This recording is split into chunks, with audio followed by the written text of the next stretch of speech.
Entre-temps, ce qu'il faut noter, c'est que la CENI a donné son résultat provisoire des élections. Le pays est calme. Ça montre que non, la population a adhéré. Ça n'aurait pas été le cas que Kinshasa serait déjà en feu et en sang.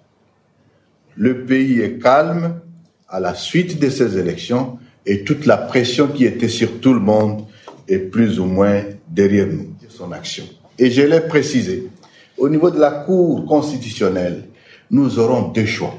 Soit on dira que les résultats de la CENI sont confirmés, alors on continue, on tourne la page des élections pour ce cycle en attendant 5 ans après, ou alors on va dire les résultats ne sont pas confirmés, auquel cas, soit on annule l'élection, on reprend le processus électoral, ou alors on dit que ce n'est pas ça. Ah bon, ça nous aurons ces informations au niveau de la Cour. 3W Boboko ya Boka. Boboko ya Boka. 3W. Monsieur le Président, Mesdames et Messieurs, membres du Conseil de sécurité des Nations Unies, au nom de la Conférence épiscopale nationale du Congo, CENCO, et en mon nom personnel, nous remercions vivement Son Excellence, Monsieur le Secrétaire général de l'Organisation des Nations Unies et les membres du Conseil de sécurité pour l'attention particulière qu'ils portent au jour le jour sur la situation de notre pays, la République démocratique du Congo. En ce début de l'année 2019, nous vous adressons nos vœux le meilleur. Nous sommes heureux de saisir cette opportunité pour vous donner un aperçu général sur la situation de la RD Congo en quelques points du rappel de l'engagement sociopolitique de l'Église. Depuis 2003, l'Église catholique accompagne le peuple congolais par de multiples actions, notamment par l'éducation civique et électorale, pour la promotion de la dignité de la personne humaine et pour la consolidation de la démocratie en RD Congo. Cet engagement s'est exprimé aussi par la médiation qui a abouti à l'accord politique global et inclusif, dit accord de la Saint-Sylvestre, articulé essentiellement autour du processus électoral devant assurer la légitimité des institutions à mandat électif. Par une démarche pastorale, la CENCO a amené les parties prenantes au processus électoral à aplanir certaines divergences et à trouver un consensus, entre autres sur le fichier électoral et sur l'utilisation de la machine à voter pour les scrutins qui viennent de se dérouler, de la mission d'observation électorale. Dans ce contexte, la CENCO a pris part à l'observation électorale par sa commission Justice et Paix, JPC CENCO en sigle, en vue de contribuer à la crédibilisation du processus électoral dans notre pays. Pour les scrutins présidentiels, législatifs national et provincial du 30 décembre 2018, la mission d'observation électorale de la CENCO, MOE JPC en sigle, a formé 41 026 observateurs court terme et long terme. Elle a obtenu l'accréditation de 40 850 observateurs. 176 observateurs n'ont pas obtenu l'accréditation. Ils ont cependant servi à l'observation des incidents en dehors des centres de vote. Les observateurs accrédités ont été déployés en réseau d'au moins un observateur dans chacun de tous les 21 784 centres de vote sur toute l'étendue du pays. Ceci représente une couverture globale de 100% des bureaux de vote prévus par la CENI avec une ratio de 1 observateur pour 1 à 2 bureaux de vote. À ce nombre de 40 850, il faut soustraire 959 observateurs des circonscriptions de Beni, Beniville, Butembo-Ville et de Yumbi. Donc, au lieu de 40 000 observateurs de court terme, comme initialement prévu, seuls 39 824 ont été effectivement déployés.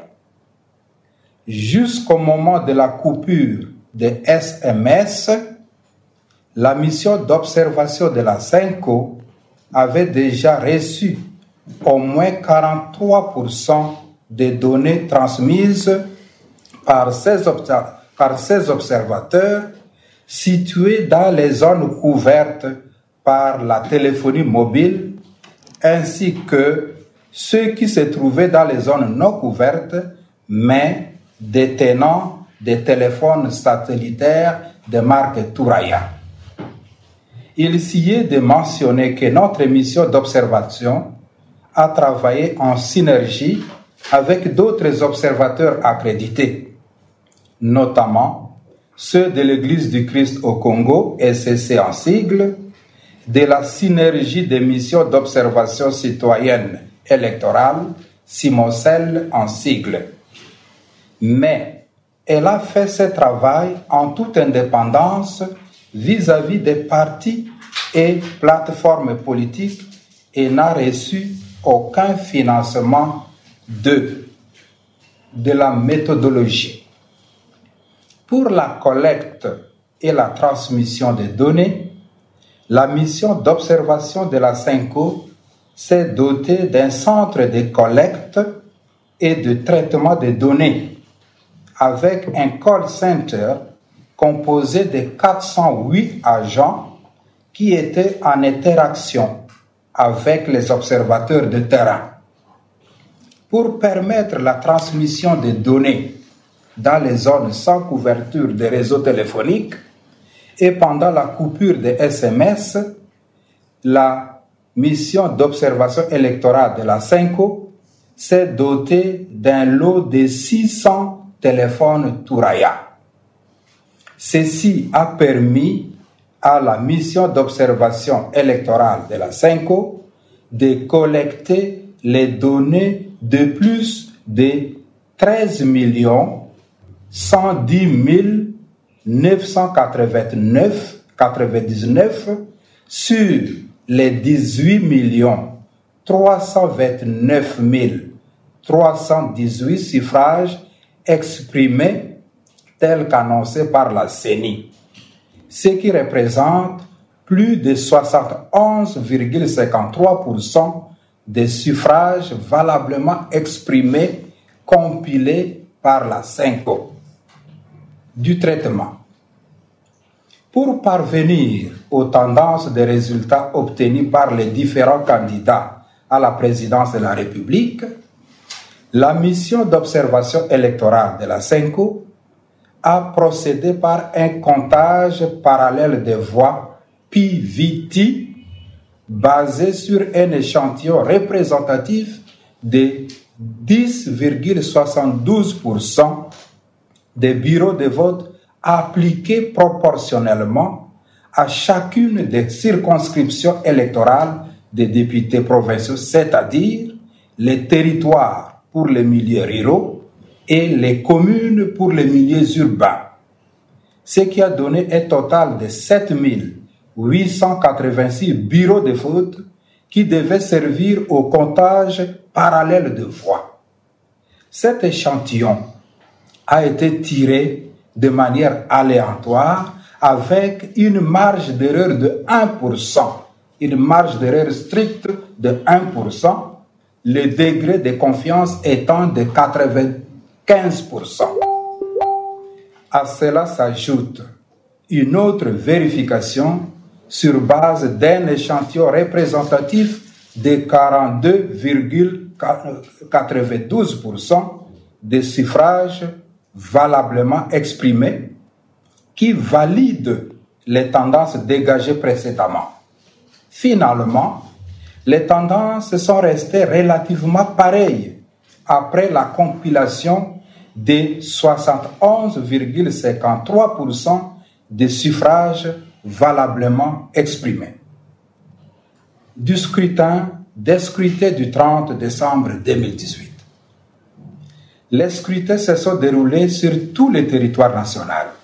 Le 30 décembre 2018, à l'exception de certaines zones, notamment le territoire de Beni et les villes de Beni et Butembo dans la province du Nord Kivu et le territoire de Yumbi dans la province de Mai-Ndombe. Nos observateurs ont constaté une importante mobilisation des électeurs, quoique certains d'entre eux n'ont pas pu prendre part effectivement au vote pour des raisons incidentielles. De la publication des résultats provisoires. Les résultats provisoires des scrutins du 30 décembre 2018 ont été rendus publics par la CENI le 10 janvier 2019. La CENCO a pris acte de cette publication des résultats provisoires qui, pour la première fois dans l'histoire récente de notre pays, ouvre la voie à l'alternance au sommet de l'État. Cependant, de l'analyse des éléments observés froidement par sa mission, la CENCO constate que les résultats de l'élection présidentielle, tels que publiés par la CENI, ne correspondent pas aux données collectées par cette mission d'observation à partir des bureaux de vote et de dépouillement. Recommandation. Nous en appelons à la solidarité des Nations Unies vis-à-vis du peuple congolais. Que le Conseil de sécurité demande à la CENI de publier le plus vite possible les procès-verbaux des centres pour donner aux candidats la possibilité de comparer leurs données à celles de la CENI. C'est là pour enlever les doutes dans les chefs de la population et chez les candidats et ainsi apaiser les esprits. En cas d'éventuelle contestation, que le Conseil de sécurité invite les parties prenantes à privilégier la voie de la vérité et de la paix, ce qui pourra largement contribuer à la préservation de la paix et à la stabilité de notre pays. Monsieur le Président, Mesdames et Messieurs, chers membres du Conseil de sécurité des Nations Unies, vous réitérant les vifs remerciements de la CENCO, nous vous souhaitons encore une heureuse année 2019 et confions votre Assemblée à Dieu pour de fructueuses orientations en faveur de la paix en République démocratique du Congo, notre pays. Je vous remercie. Muchas gracias. Quiero aclarar que teníamos la información que quien daría el briefing sería el padre Donatien Nachol, secretario general de la Conferencia Episcopal Nacional de la República Democrática del Congo, pero quien nos dio el briefing, tengo la información ahora, fue el Monsignor Utembi. Doy las gracias por sus informaciones. Daré ahora la palabra a los miembros del Consejo que deseen formular declaraciones. Doy la palabra al representante de Francia. Monsieur le Président, je remercie la représentante spéciale du secrétaire général, Madame Léla Zerougui, à qui je souhaite à nouveau rendre hommage ici. Il a parlé de ministre zambien. Le ministre zambien des Affaires étrangères, le président de la CENI, le secrétaire général de la SENCO, ainsi que l'observatrice permanente de l'Union africaine près les Nations unies pour leurs interventions importantes. Il était essentiel, en effet, que le Conseil de sécurité puisse disposer d'un éclairage plus large sur le déroulement des élections, en bénéficiant notamment de l'évaluation rendue par les organisations ayant conduit des missions d'observation électorale sur place, aux côtés des organisations de la société civile.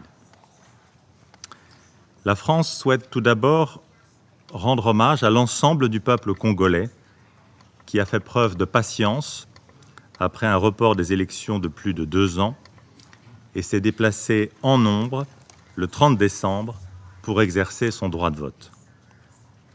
Les écueils techniques et politiques ont été nombreux pendant ces 2 années.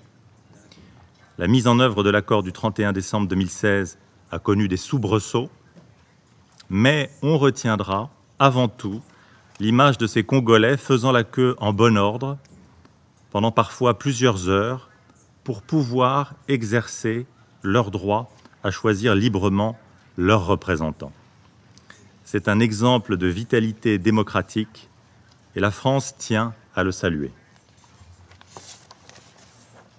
La France adresse également ses félicitations aux acteurs politiques, à la société civile et aux institutions compétentes de la République démocratique du Congo pour l'organisation de ces élections qui se sont tenues dans des conditions jugées satisfaisantes, malgré certaines irrégularités, par les missions d'observation électorale internationale de la CIRGL, de la SADC et de l'Union africaine. La France salue le travail que ces missions d'observation ont accompli, ainsi que celui de la société civile congolaise, dont la présence sur l'ensemble du territoire a contribué au bon déroulement du vote. Monsieur le Président, le processus n'est pas terminé. La Commission électorale nationale indépendante a annoncé des résultats provisoires le 10 janvier concernant une partie des élections provinciales ainsi que l'élection présidentielle. La France attend désormais la publication des résultats des élections législatives par la CENI, ainsi que la compilation des procès-verbaux pour les élections provinciales et les résultats détaillés des élections présidentielles. Ces premiers résultats ont été publiquement contestés. La loi congolaise prévoit des voies de recours et, comme l'a souligné l'Union africaine, il est essentiel que toute contestation des résultats, portant notamment sur leur non-conformité avec le verdict des urnes, se fasse pacifiquement par le recours aux procédures légales en vigueur et le dialogue politique entre toutes les parties prenantes. Dans cette période cruciale, la France renouvelle son appel à toutes les parties à préserver le calme. Elle appelle tous les acteurs concernés à faire preuve de responsabilité et à favoriser le consensus national fondé sur le respect des principes démocratiques et de la volonté exprimée dans les urnes par les électeurs congolais, dans le respect aussi des droits de l'homme et de la paix civile. Monsieur le Président, ces élections sont un moment historique pour la République démocratique du Congo, à même de conduire à la première alternance pacifique du pouvoir dans l'histoire du pays et au renforcement de ses institutions démocratiques. Ce serait là l'aboutissement d'un cycle débuté à Sun City il y a maintenant 16 ans. La RDC a franchi des étapes importantes ces dernières semaines vers cet objectif. La France se tient aux côtés de la nation et du peuple congolais pour l'accompagner sur ce chemin dans le respect du choix démocratique des Congolais. Dans ce contexte, la France proposera aux États membres du Conseil d'adopter rapidement une déclaration à la presse qui salue le déroulement du scrutin, appelle toutes les parties à engager dans le calme les prochaines étapes du processus et les invite à construire un consensus national dans le respect de la légalité et au service de la paix. Je vous remercie. Merci, Monsieur le Président. Je voudrais tout d'abord remercier la représentante spéciale du secrétaire général, Madame Leila Zerougui, le représentant de la Commission électorale nationale indépendante, la représentante de l'Union africaine, le ministre des Affaires étrangères de la Zambie au nom de la SADC et le représentant de la Conférence épiscopale nationale du Congo pour leur briefing de ce matin. Monsieur le Président, je voudrais concentrer mon intervention autour de 3 messages principaux. Premièrement, la Belgique est et restera solidaire avec le peuple congolais.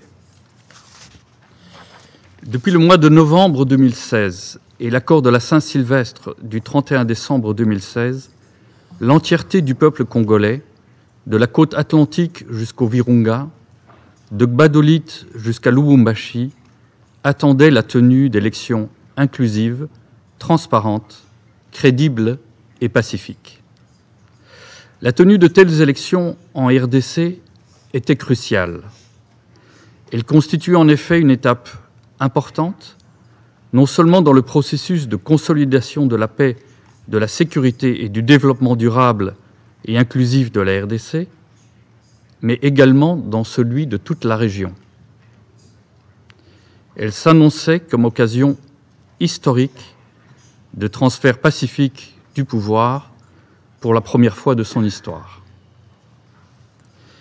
Malgré les nombreuses déficiences qui ont entaché le caractère inclusif, équitable et transparent des scrutins présidentiels, législatifs et provinciaux du 30 décembre, la participation massive du peuple congolais aux élections a démontré à quel point la volonté congolaise de faire entendre sa voix était forte, y compris par des moyens créatifs à Beni et Butembo, où les élections étaient reportées. Nous saluons cet engagement démocratique des Congolais qui ont voté dans le calme. Cette voix de tout un peuple doit être entendue et respectée. Deuxièmement, nous avons pris connaissance des résultats provisoires annoncés par la CENI le 10 janvier. Ensemble, avec nos partenaires internationaux, nous attendons des éclaircissements sur les questions qui ont été soulevées par une partie de l'opposition et la société civile concernant le décompte électoral. La transparence électorale est donc cruciale. Une étape a été franchie avec l'annonce des résultats provisoires. Il revient désormais aux acteurs congolais ainsi qu'à la région qui ont suivi le processus électoral de près de se prononcer et d'indiquer si le résultat annoncé est fidèle à ce qui a été observé et si le processus de compilation s'est déroulé de manière correcte. Nous saluons le travail effectué par les missions d'observation des organisations régionales, la Conférence internationale sur la région des Grands Lacs, CIRGL, la Communauté de développement des États d'Afrique australe, SADC, par l'Union africaine et enfin par la société civile congolaise. La Belgique s'était associée aux nombreux appels, en particulier de la mission d'observation électorale de l'Union africaine et du président de la Commission de l'Union africaine, pour que les résultats officiels soient conformes au vote du peuple congolais. Dans ce contexte, nous avons pris note de la déclaration ce 10 janvier par la CENCO, qui a accompagné le processus électoral par un déploiement massif d'observateurs à travers tout le pays. Je cite, que les données collectées par leur mission d'observation à partir des bureaux de vote et de dépouillement ne correspondent pas aux données de la CENI. Et nous avons entendu ce matin l'abbé Ncholet qui nous a répété cette constatation. Monsieur le Président, ce message nous interpelle. Pour garantir que le choix démocratique de la population congolaise soit respecté, une discussion basée sur des faits et des chiffres s'impose. La transparence pourrait apporter les réponses aux questions soulevées par certains et en même temps apaiser les esprits et éviter des violences. Nous encourageons ainsi la SENCO à partager ses constats et ses chiffres. En ce qui concerne la CENI, elle devrait publier les résultats par bureau de vote ainsi que les procès-verbaux de chaque centre local de compilation des résultats et idéalement donner accès au serveur central aux observateurs neutres conformément à la loi électorale. M. Nanga a fait état d'un climat de méfiance totale. Je pense qu'il est, dans ce contexte, d'autant plus important d'assurer une transparence maximale. Les parties prenantes ont également la possibilité de demander un recomptage des voix. Nous suggérons que les missions d'observation nationales, ainsi que celles de l'Union africaine et de la SADC, poursuivent leur observation pendant cette phase cruciale. Nous regrettons également que le processus se soit déroulé dans un climat de fermeture de l'espace public, qui ne favorise pas la transparence. Au cours de la campagne, on a entendu un appel à une plus grande ouverture. Il est dommage qu'on n'en ait pas encore tenu compte. Nous restons donc gravement préoccupés par les persistantes coupures d'Internet et d'autres moyens de communication, ainsi que par la décision des autorités congolaises de retirer l'autorisation de rapportage qui avait été accordée à Radio France Internationale. Le Conseil de sécurité des Nations Unies doit rester à l'écoute d'une population congolaise remarquable, qui, de manière calme mais déterminée, continue de vouloir faire entendre sa voix pour réclamer son droit de vote et un meilleur avenir. Restons également à l'écoute des organisations de la société civile et de ceux qui ont depuis le début accompagné le processus électoral, tels que la SENCO, acteur crucial des accords de la Saint-Sylvestre 2016, qui ont constitué le cadre dans lequel ont finalement pu se tenir les élections tant attendues. Restons finalement à l'écoute des pays de la région qui ont exprimé par leur engagement politique leur volonté de sauvegarder la paix et la stabilité régionale et qui pourraient avoir besoin de notre appui dans les jours et semaines à venir. La situation actuelle est tendue, l'esprit de contestation palpable.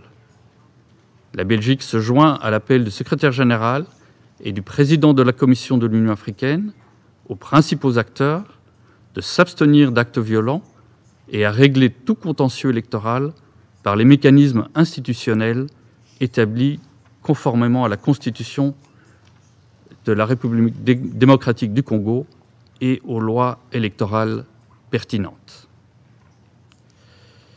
Troisièmement, Monsieur le Président, les briefings d'aujourd'hui ne doivent pas obscurcir les autres défis auxquels le peuple congolais continue à faire face et qui sont en grande partie énumérés dans le dernier rapport du secrétaire général.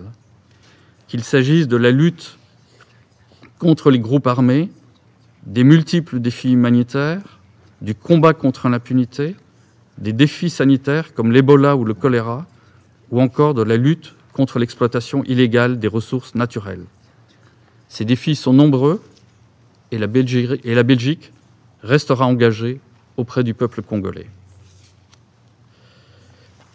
La MONUSCO est mandatée d'assurer la protection des civils et d'appuyer la mise en œuvre de l'accord du 31 décembre 2016 et du processus électoral. Nous encourageons la MONUSCO à pleinement jouer ce rôle dans un contexte qui évolue. Dans cette phase de très haute tension politique, et d'augmentation d'activité des groupes armés, nous devons tous nous rendre compte de notre responsabilité en tant que membres de ce Conseil d'assurer que la MONUSCO puisse pleinement, entièrement jouer le rôle qui lui est attribué. Je vous remercie pour votre attention. Encore une fois, remercier cette audience pour cette opportunité qu'on me donne pour donner certaines clarifications sur certains points. En disant que je remercie aussi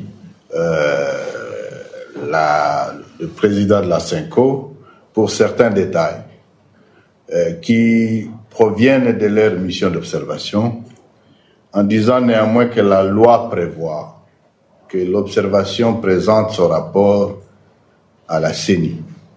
La CENI n'a pas encore reçu un quelconque rapport de ces missions. Nous apprenons tout ce qui sort par la voie de la presse.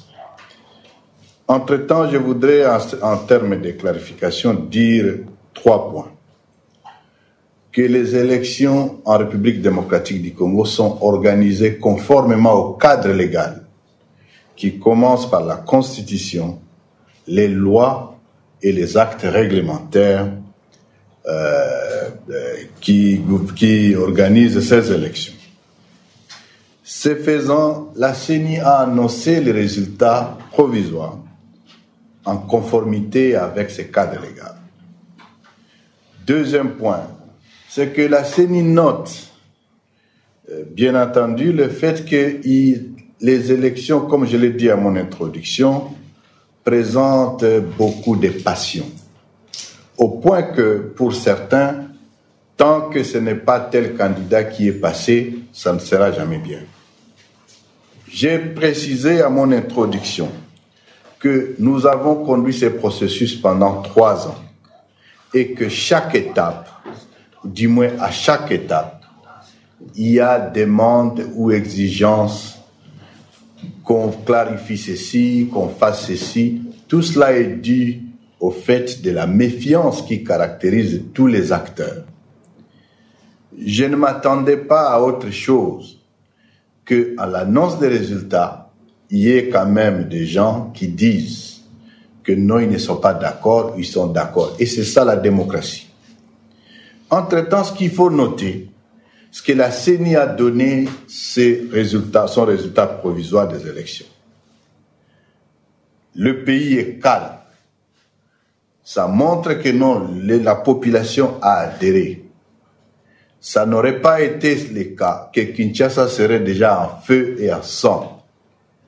Le pays est calme à la suite de ces élections et toute la pression qui était sur tout le monde est plus ou moins derrière nous.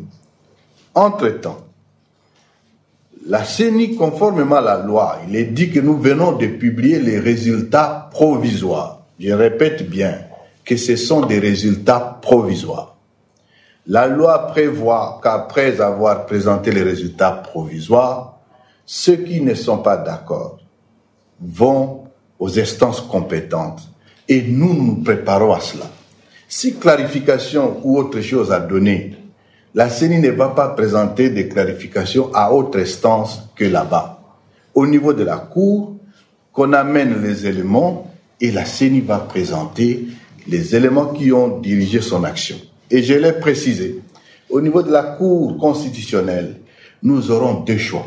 Soit on dira que les résultats de la CENI sont confirmés, alors on continue, on tourne la page des élections pour ce cycle en attendant 5 ans après, ou alors on va dire les résultats ne sont pas confirmés, auquel cas, soit on annule l'élection, on reprend le processus électoral, ou alors on dit que ce n'est pas ça. Ah bon, ça nous aurons ces informations au niveau de la Cour.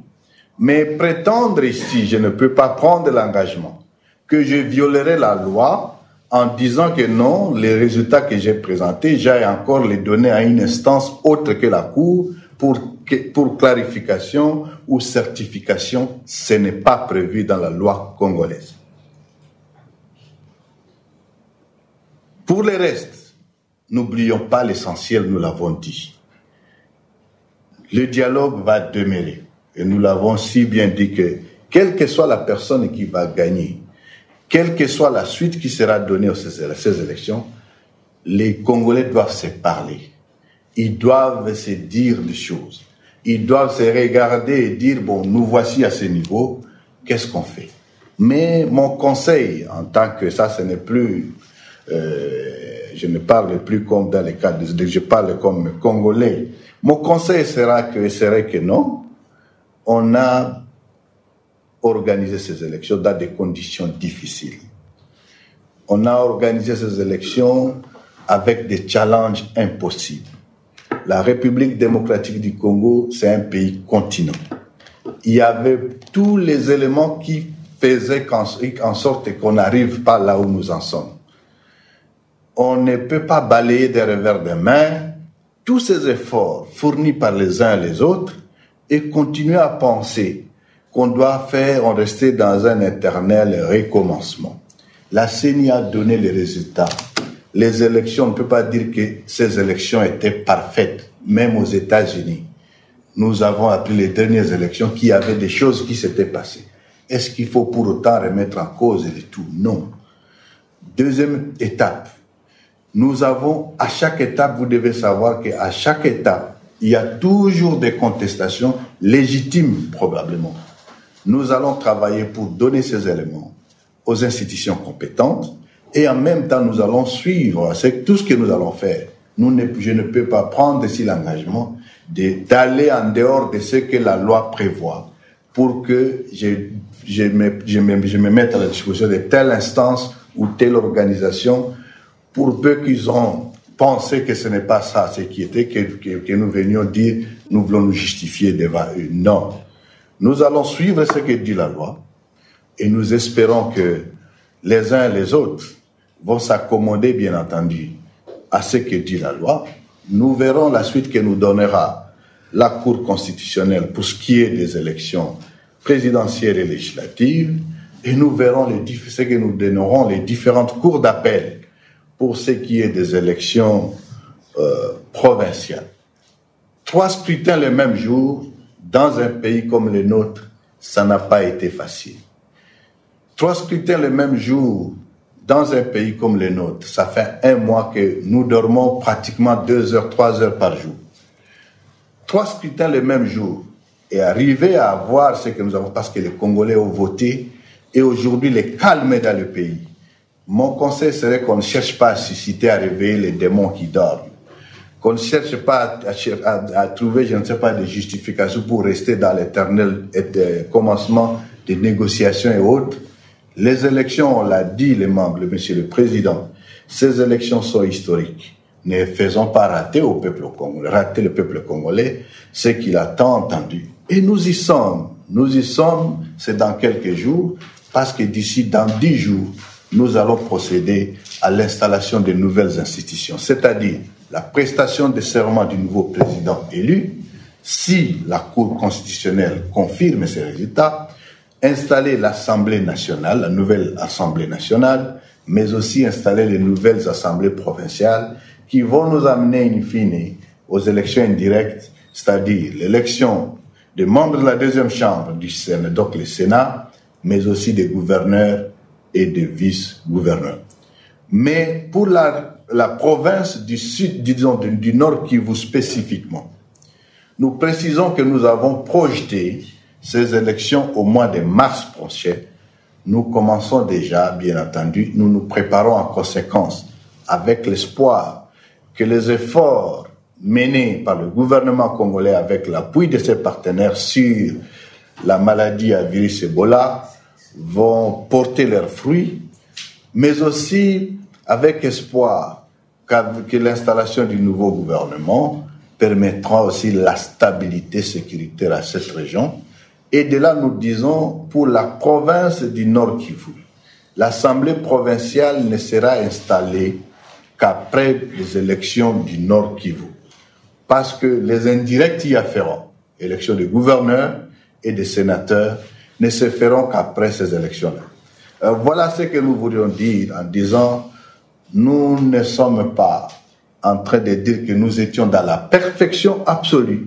Aucune élection au monde n'est parfaite, mais je conseillerais et je resterai à la disposition des organisations qui ont des éléments à dire. La CENI restera à disposition précisément de la CENCO pour d'autres échanges sur des éventuels éléments qui pourraient subvenir, en se disant que nous devons privilégier ce que nous avons dit. Allons de l'avant, on contourne la page, la population souffre. 2, 3, 4 ans, on était dans les discussions politiques. Il y a un temps pour tout. Un temps pour les élections, mais aussi un temps pour le développement. Ce sont les précisions que je voudrais apporter à ce niveau, en espérant que nous allons évoluer pour clôturer avec les rapports que nous présenterons les cas échéants, les rapports définitifs que nous présenterons les cas échéants à la session de mars. Je vous remercie. Doy las gracias al señor Nanga por las aclaraciones que ha brindado. El representante de Alemania ha pedido la palabra para formular una nueva declaración. Thank you very much, Mr. Chairman, and thanks very much to the President of the Independent National Election Commission for the clarification.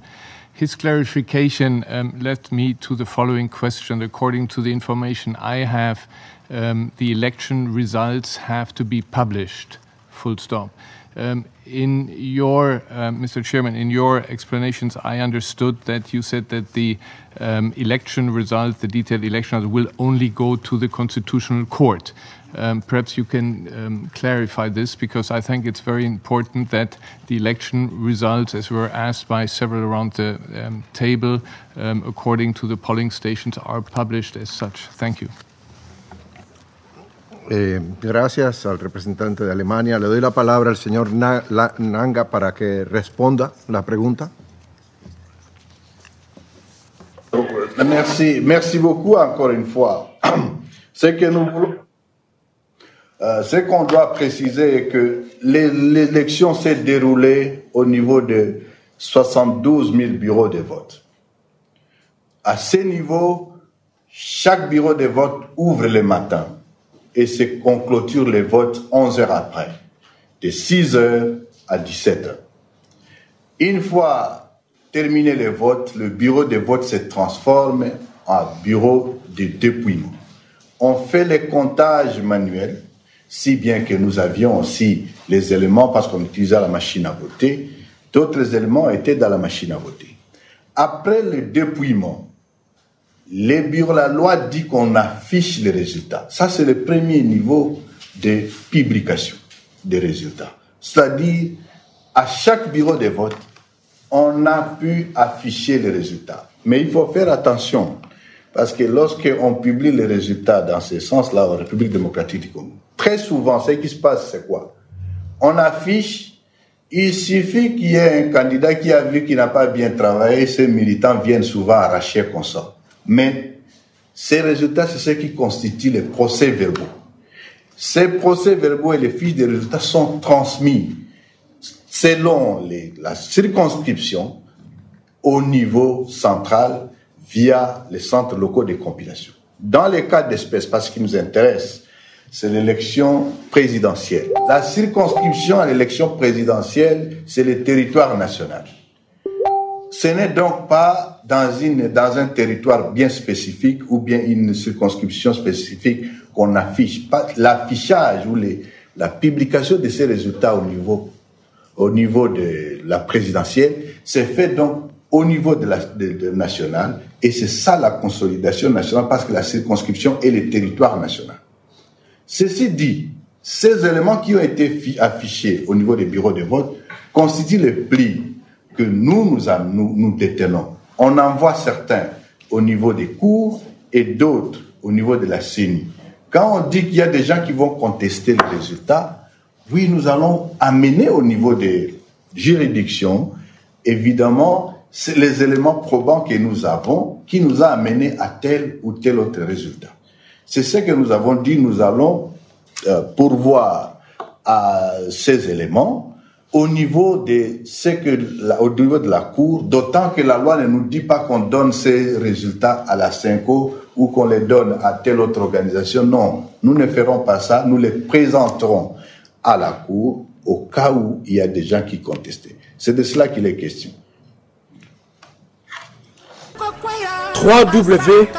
Boboko ya Boka. Boboko ya Boka. 3W.